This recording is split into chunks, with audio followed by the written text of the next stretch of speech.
Dá bom. Não, tá fumando pra deixar. Porque é pra pôr no canal, entende? Ui, agora pega de novo assim. E depois pega do... A Fundação de São Paulo aconteceu no local hoje conhecido como Pátio do Colégio. Isso mesmo, dia 25 de janeiro de 1554. Depois, alguém sabe onde fica o Pátio do Colégio?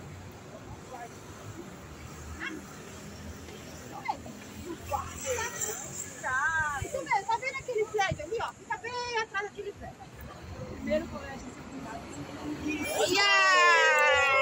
Palmas para ela! No começo de 1554, os jesuítas, entre eles o padre Manuel de Nóbrega, José Anchieta e outros membros do grupo religioso da Companhia de Jesus, construíram o colégio onde, além de alfabetizar, catequizaram o índio no alto da colina da região de Piratininga. Uau! Então quer dizer que antes de ser chamado de São Paulo, era chamado de Piratininga? Isso mesmo. E olha que local brutal. O pátio do colégio, ele é o centro. Então, a cidade de São Paulo foi construída ao redor desse pátio. Tá vendo isso? Interessante. Interessante, né? Muito interessante. E antigamente, este local da hora chamado de Largo da Sé. Ele era bem grandão. Mas eu vou falar sobre isso daqui a pouquinho, porque agora eu quero falar sobre qual era a intenção do Padre Manuel naquela época. O Padre Manuel veio com outros jesuítas com uma missão. A missão de fazer uma nova sociedade. Uma sociedade que fosse totalmente devota ao reino de Deus. Uma sociedade livre da vida de pecados. E por isso ele escolheu esta região onde nós estamos. Porque esta é uma das regiões mais altas do estado de São Paulo. Esta também era uma região onde passam 2 rios. Ficava próxima à margem de 2 rios. Hoje em dia esses rios são canalizados. Não é verdade? Mas ele escolheu isso porque trazia várias vantagens. Uma vantagem de ficar próximo ao rio. Uau! Qual era? Qual vocês imaginam? Próximo ao rio, eles podiam se refrescar nas águas. Podiam se refrescar. Eles tinham água potável, por ser uma água corrente. Eles conseguiam alimentos mais facilmente, já que podiam pescar. Além de ter um bom clima, por ser uma região alta, eles conseguiam também desenvolver melhor a agricultura. E o mais importante que levou eles a escolher esse lugar alto foi a segurança, já que esse colégio era cercado por habitações indígenas. Então, eles recebiam muitos ataques daqueles que não eram favoráveis a essa nova sociedade. E quando eles estavam numa região, eles conseguiam ver a chegada de possíveis inimigos se aproximando. E assim preparavam a sua defesa. Sabe o que é mais incrível? Antigamente, o que existia no local era apenas um colégio de padres rodeado por habitações indígenas. E o indígena mais importante foi o cacique de Itiçá. Nossa, que nome difícil. Pois é. É de gritar. O cacique de Itiçá muito importante porque ele ajudou o padre Manuel de Nóbrega na construção dessa nova sociedade. Foi o primeiro índio a ser catequizado e ajudou também os jesuítas a catequizarem outros índios. Fora isso, ele era muito forte. O cacique geralmente é o líder de uma tribo indígena. Então ele liderou contra vários ataques de outras tribos indígenas que não concordavam com o modelo de construção de nova sociedade dos jesuítas. Sabia?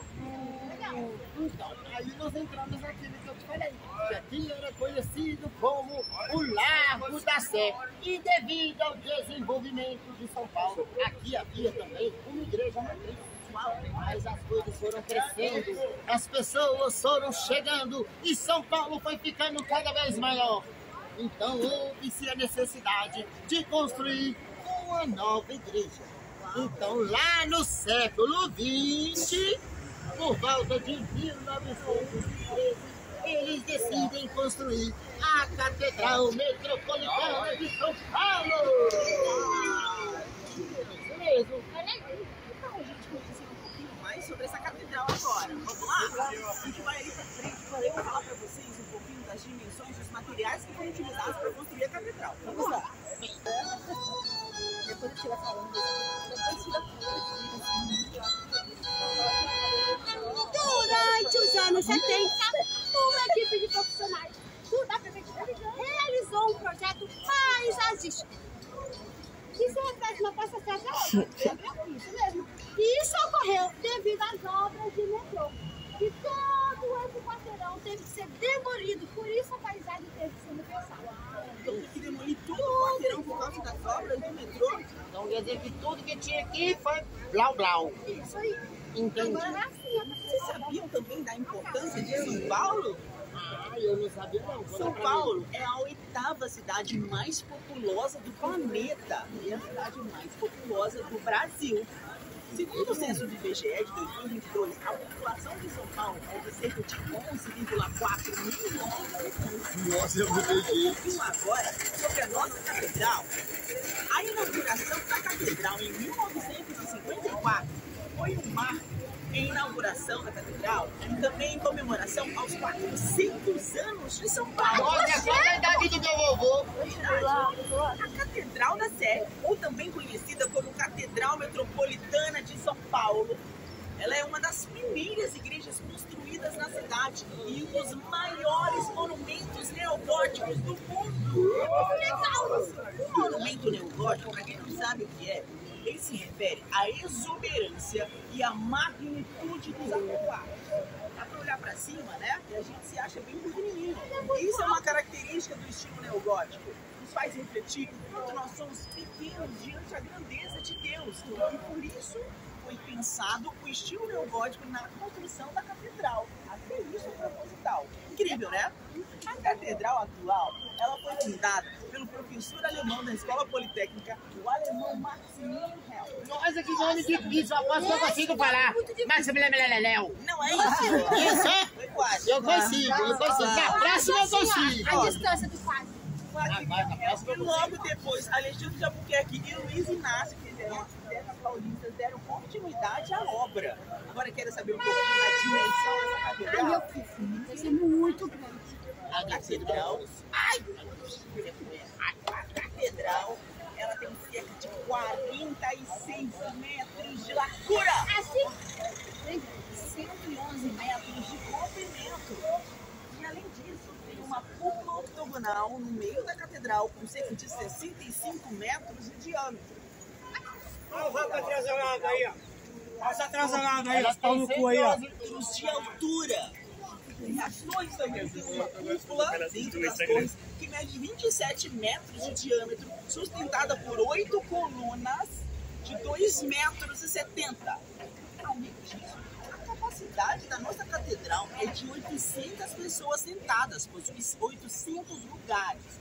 E também cabem mais 1.200 pessoas em pé, totalizando 2.000 no meio da catedral com cerca de 65 metros de diâmetro.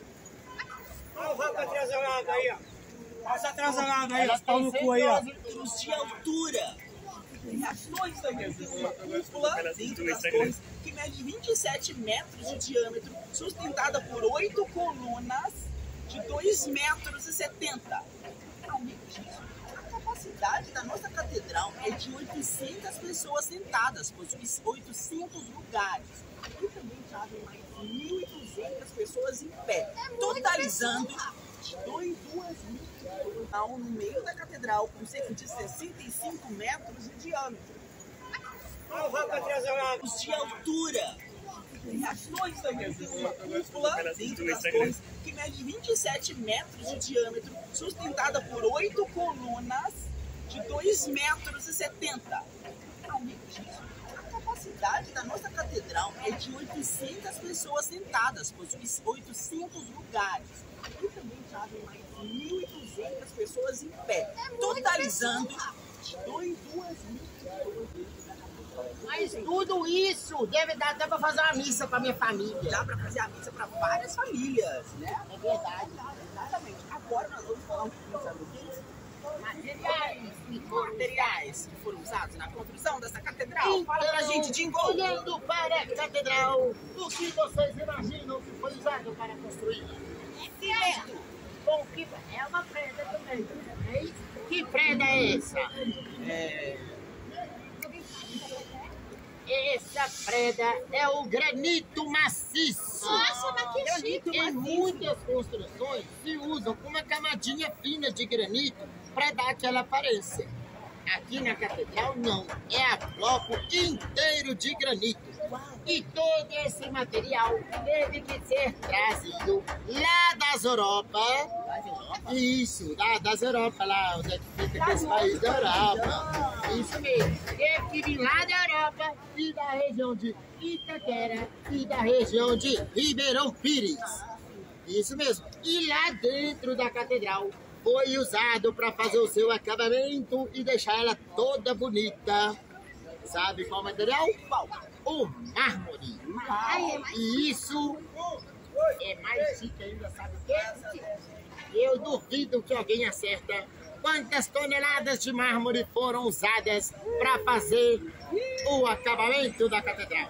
Isso aí. Pode chutar, fica à vontade. Toneladas? Vou dar uma dica, chuta alto. Eu acho que foi 10 mil toneladas.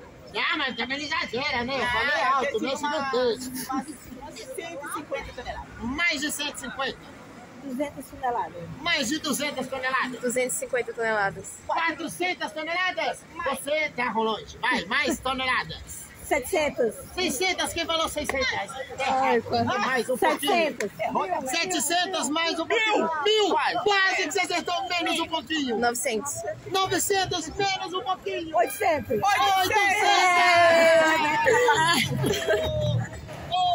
800 toneladas de mármore foram usadas para fazer o acabamento e deixar a catedral toda bonitinha, igual a gente. A gente sujeita 800 toneladas de maquiagem. É por aí. Vamos conhecer mais um pouquinho sobre a catedral? Bora, vamos lá. Vamos. Atenção, music play.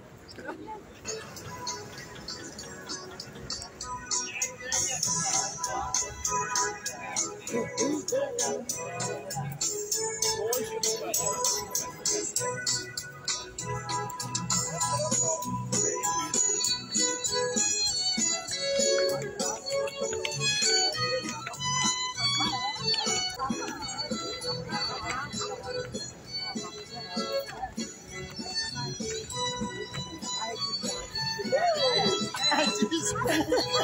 Foi sem querer.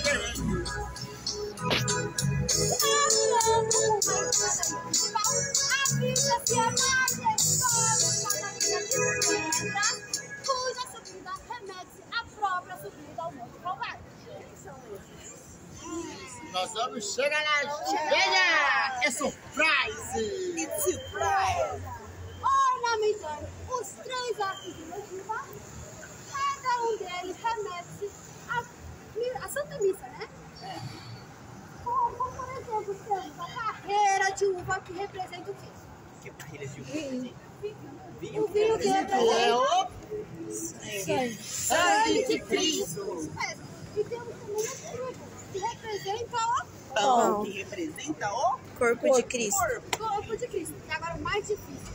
A flor do maracujá, ela remete a flor do maracujá. O suco de maracujá que eles estão Não. fazendo. Não, é claro que era o mousse. Ah, eu amo a música de maracujá. Não era o mousse. Esse gosto de maracujá. Gosta. Isso Eles é gostam. É. Não. Ele representa a coroa de espinhos. Eu tô aqui tentando dar dica pra eles. Eu tô Interessante. Isso mesmo. Essa mesma flor do maracujá, os jesuítas eles usavam para ensinar os indígenas sobre a Santíssima Trindade. Tem 3 artes. Pai, Filho e Espírito Santo. Isso mesmo. Toda a fonte principal vai ser a crucificação do nosso Senhor Jesus Cristo. Que tal a gente ir lá sem esses moços aí que ela tá querendo saber qual é? Mas se vocês repararem na flor de maracujá, tem as 3 artes lá no meio. As 3 corzinhas no meio. E naquela folha grandona lá no meio, ó. Tem 3 folhinhas aqui. 3 folhinhas. Vamos lá conhecer essas pessoas. Vai. Ao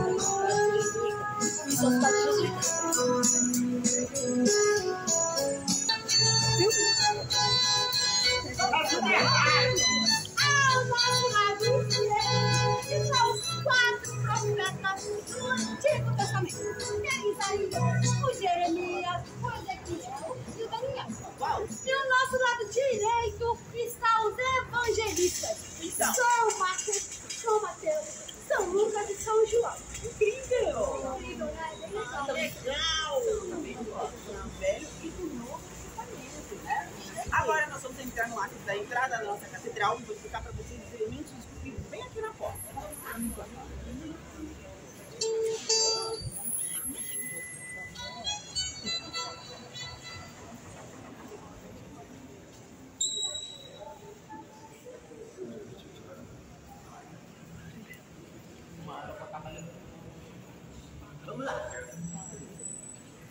No ato da entrada aqui na catedral, nós vemos esculpidos alguns animais da fauna brasileira. Por exemplo, o tatu, o tucano, a garça aqui, ó. Também tem essa salamandra. Se olhar um pouquinho para baixo, nós conseguimos ver algumas plantas também da nossa agricultura brasileira. Esses animais e essas plantas fazem referência à diversidade da nossa fauna e à diversidade da nossa flora. Olha que incrível! Além disso, esses animais esculpidos em mármore também fazem referência ao último salmo da Bíblia. É o Salmo 150, que diz que toda criatura, independente de que seja, louva a Deus. Por isso, os elementos da criação justo no ato da entrada. Interessante, né? Que legal! E agora que você falou de agricultura, isso me lembrou uma coisa muito interessante. Olha só para vocês verem. E essas flores que foram escolhidas para representar a agricultura, nós temos o banco, que também representa todos os elementos da Santa Missa, né? Que é a uva, o trigo e a flor de maracujá. Porém, nós temos 4 pilastras. Temos ali também mais uma, que é o café. Eu gosto de café, você gosta de café? Eu adoro café. Você gosta de café? Eu acho que todo mundo gosta pelo menos um pouquinho de café, sabe por quê? O café, ele era o símbolo máximo da agricultura em São Paulo, quando estava para ser construída a catedral. Então foi graças ao café que houve um impulsionamento econômico para a construção do local.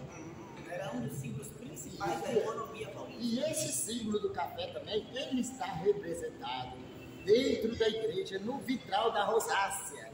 Esse é um vitral bem grandão, assim, que ele tem cerca de 8 metros de diâmetro. Que legal! E nesse vitral que está bem aqui em cima do muro, está o brasão de São Paulo bem no centro dele.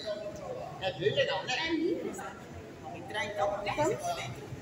Vamos seguindo a pé. Todo bagulho.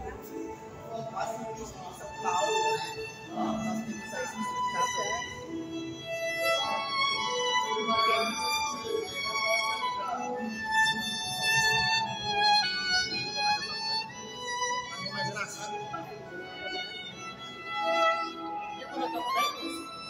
Na minha imaginação é muito legal. Vamos chegar mais pertinho para vocês poderem ver a nossa maquete. Isso é uma maquete. Datado de 1958.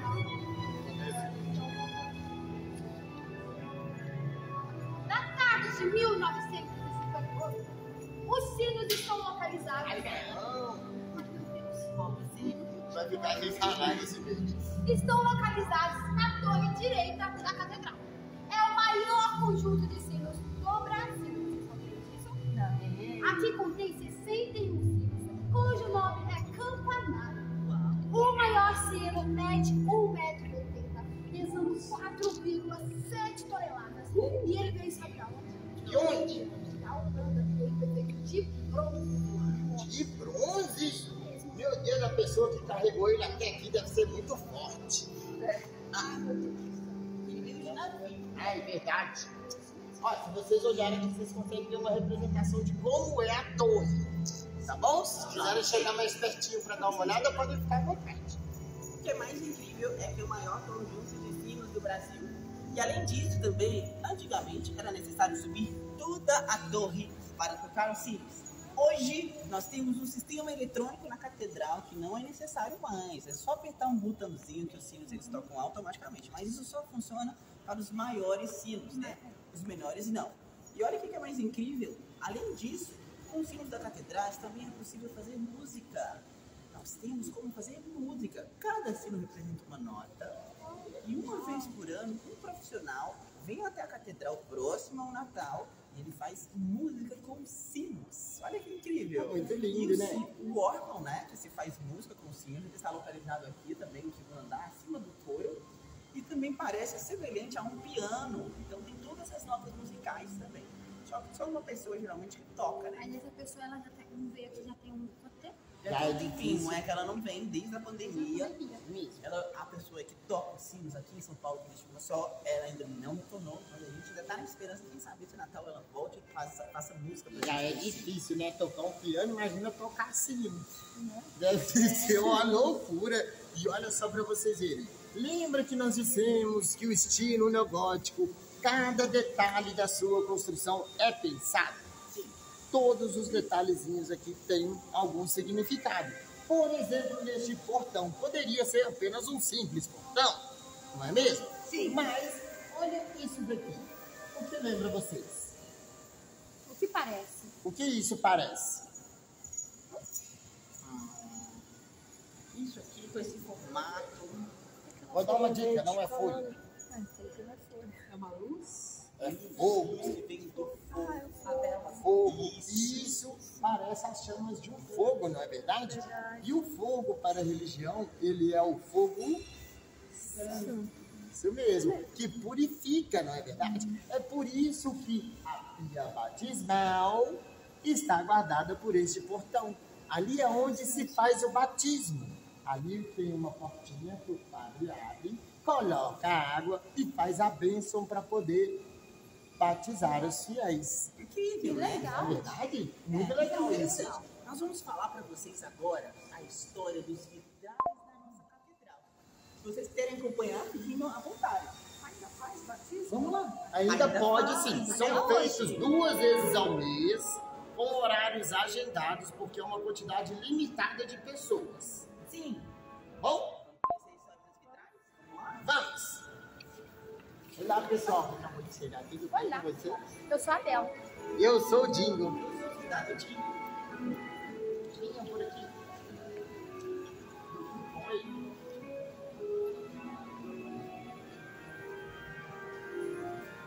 Os vitrais da nossa catedral foram feitos por artistas italianos, lá em Firenze e também em Milão, inspirados nas fontes da liturgia do Novo Testamento, do Velho Testamento e da escola eclesiástica da tradição. Alguns vitrais representam as ordens religiosas, como os vitrais das ordens passionistas, os carmelitas, os claretianos e os carmelitas. Salesianos, é verdade. Além disso, o vitral de número 1º, que está localizado lá na frente, ele narra a cena do descobrimento do Brasil, sabia? entendi. Também a cruz em Porto Seguro. É muito interessante, né? Além disso também, uma curiosidade sobre esses vitrais é em relação a que aqui onde nós estamos visualizando, a iluminação é mais escura, o que dificulta a passagem e a entrada de luz para dentro da catedral. À medida que nós vamos caminhando, vamos percebendo que a luz entra com mais facilidade nos vitrais. E até isso foi feito propositalmente. É para remeter exatamente a nossa caminhada nas trevas em direção à luz. Por isso que quanto mais nós andamos em direção, né, ao altar, nós estamos caminhando também em direção à luz. E por isso que os vitrais eles vão cada vez ficando mais claros e facilita mais a entrada de luz dentro da nossa catedral. E você sabia que aqui na catedral tem um vitral muito importante que narra tudo aquilo que eu falei lá fora sobre o colégio, os jesuítas, o cacique Tibiriçá, tudo isso Vocês querem ver ele comigo? Sim. Então vamos. Vamos até o vitral dos jesuítas.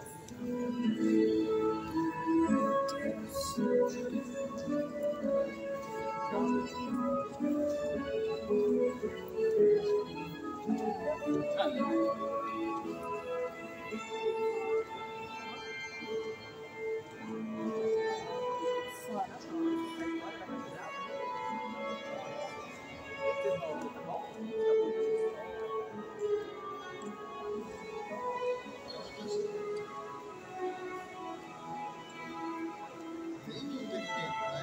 Eu falei que ia dar uma lembrança boa. Tá bem? Eu vim aqui uma única vez. Você fez o tour? Eu tive 17 anos. Uma tia minha, ela veio uma missa, uma novena, né? Que ela fazia.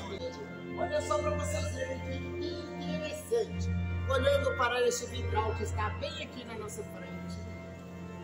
Nessa coluna do meio. Esse, aqui, ó. Esse aqui pode pra cá. Na coluna dele do meio. Certo. Aqui, tá vendo? Ele narra tudo que a gente já disse até agora. Por exemplo, lá em cima, naquele primeiro ali, depois da flor, o primeiro ali do meio. O que que vocês conseguem enxergar naquela pintura?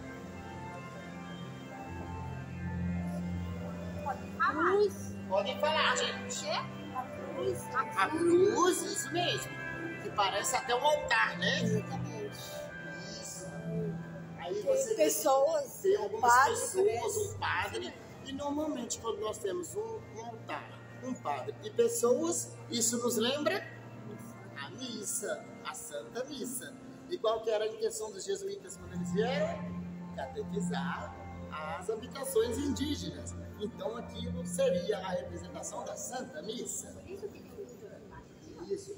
Aí no vitral de baixo, o que vocês conseguem enxergar ali? Eu consigo enxergar cores. Muito interessante. E também tem mais uma cruz. Aquilo seria uma onça pintada que está ali junto, sabe com quem?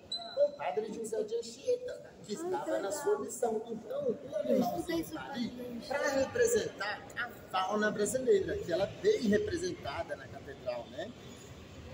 Então, ali nós temos o animalzinho. Descendo mais um pouquinho, você consegue ver ali mais um animalzinho. Nós temos um outro com um soldadinho, né? Que, como nós dissemos, eles eram constantemente atacados por habitações indígenas.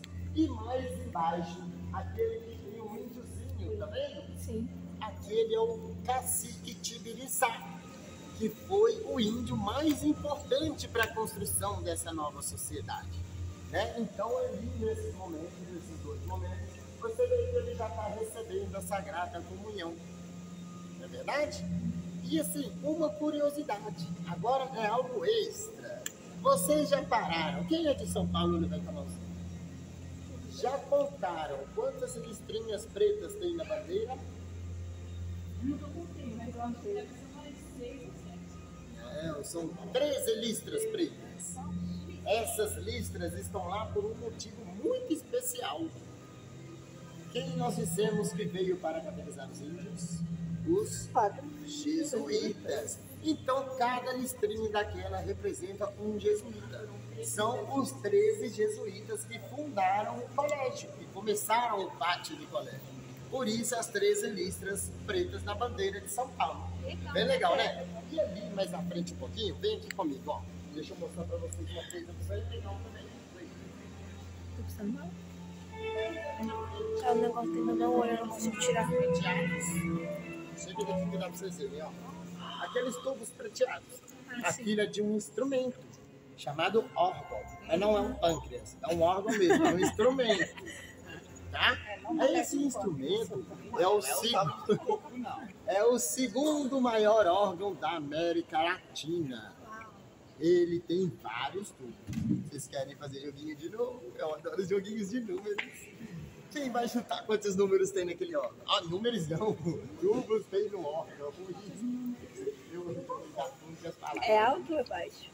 Oi? É bem alto. Bem alto. E 26. lembrando que atrás dos primeiros ali tem vários atrás. É uma sequência de tubos, assim. Em alguns que foram até Aqui tirados. tem uns que são pequenininhos, aí tem uns grandão, que é para poder fazer a reprodução dos sons nos tubos. Eu acho que tem 1000 tubos. 1000 órgãos? Não, você tá maluco? O corpo humano só tem 80, Eu acho que mas tem eu acho que aquele 120. órgão, aquele órgão ali, ele tem cerca de 1000 tubos. 1000 tubos? Mais. 1.500? 1500? Sobe mais aí, sobe 1.800? mais. Você tá longe, sobe mais. Sobe mais. 7.000? 6.000, só 7.000, quem dá mais, sobe mais. 9.000? 11.000 tubos! É o tamanho do Pix que ela vai fazer pra mim. O Natal hoje vai ter festa. Olha, ali são 11.000 tubos. E um fato curioso é que a última vez que esse órgão foi tocado foi no ano de 2002. Mas por quê? Você sabe por que disso? Ele foi tocado a última vez no ano de 2002, que infelizmente o órgão está estragado. Ah, meu Deus, eu não acredito. Como é um artefato milenar, ele foi tocado pela última vez em 2002. E agora, a catedral ela faz vários eventos aqui, né? Para poder arrecadar fundos, né? Para poder... para a restauração do nosso órgão. Entendeu? É o segundo órgão da América Latina, né? Então é uma coisa muito importante para ser restaurada, não é mesmo? E a última vez que ele foi tocado foi em 2002. Então ele não está funcionando atualmente, mas já tem um bom tempo ainda estão fazendo alguns eventos para restaurar. Porque tem como, só que aí tem que tirar, desmontar o órgão e tem que levar onde que ele foi criado, que é lá em Milão. Né? Você vê 11.000 tubos, né? Para poder ser A restauração está estimada em cerca de 9 milhões de reais. da última vez que fizeram o orçamento, né? Não sabemos quanto está atualmente nesse exato momento. Agora vamos falar um pouquinho da arquitetura escolhida para construir a igreja. Vem aqui com a gente.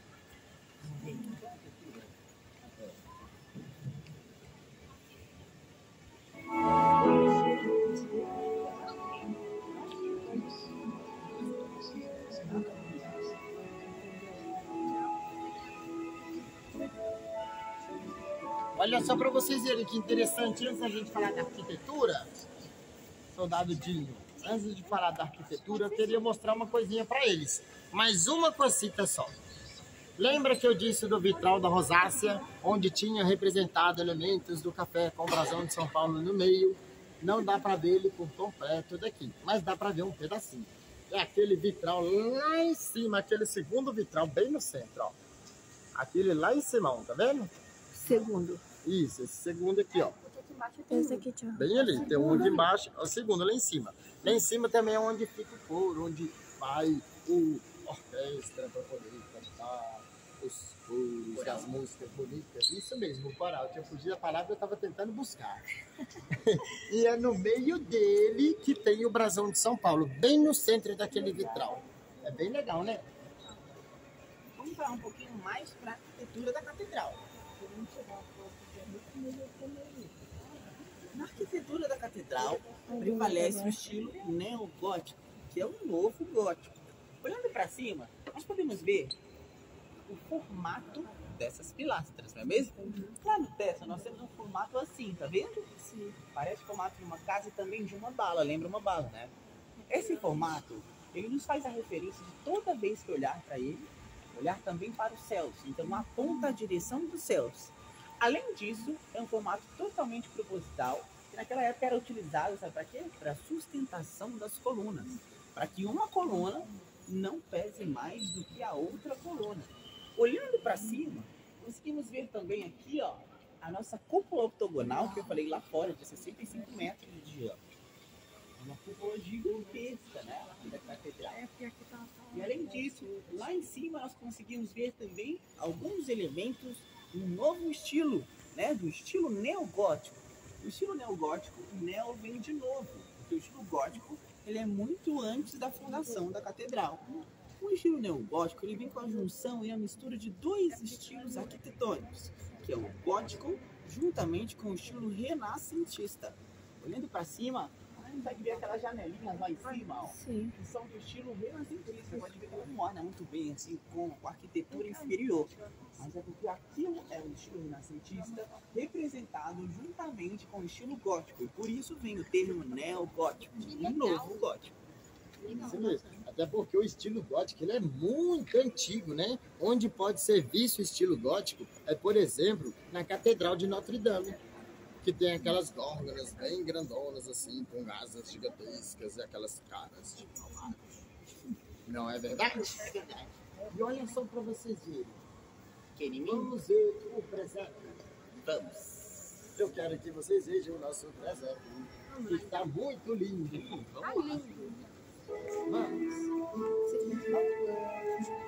É pra lá. Eu tô começando a ficar com medo aqui. Muito estranho. É tão lindo, Roberto. É lindo, vai dar medo de cair. Cai não, filha. É milenário isso aqui. Já vim várias vezes aqui. Eu nunca vim aqui. Sua primeira vez. Sua primeira experiência aqui. E de forma maravilhosa. Com um guia explicando. Sim. Eu vim aqui explicando.